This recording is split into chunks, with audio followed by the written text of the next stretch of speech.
Well, this record warmth has melted the snow and helped dry out the ground for many area farms. 22 News reporter Mike Mascadrelli visited a Franklin County farm that hopes to start planting soon.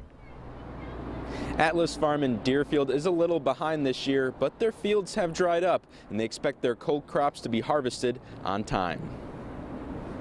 Local farms are getting ready to plant their spring crops. Spring typically begins with the cold hardy greens like kale, Swiss chard, and arugula. You're supporting people who are doing God's work, for lack of a better word, and they do it well, and it's always quality. Here at Atlas Farms in Deerfield, they haven't begun planting their cold crops in the fields just yet, like lettuce, but they do have a few varieties growing inside their greenhouses, like arugula, along with other vegetables, which include tomatoes and cucumbers. We have a lot of different stuff going on inside the greenhouse.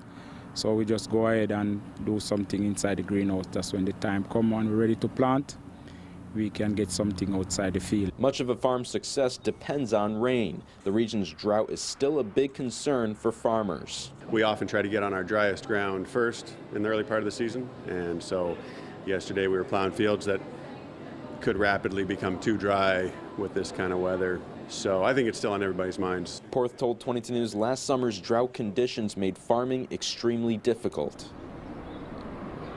Porth said they'll start planting lettuce, kale, and other cold crops later this week. As long as the weather cooperates, he expects to be harvesting those crops in May. Live from the Franklin County Bureau in Greenfield, Mike Mascadrelli, 22 News.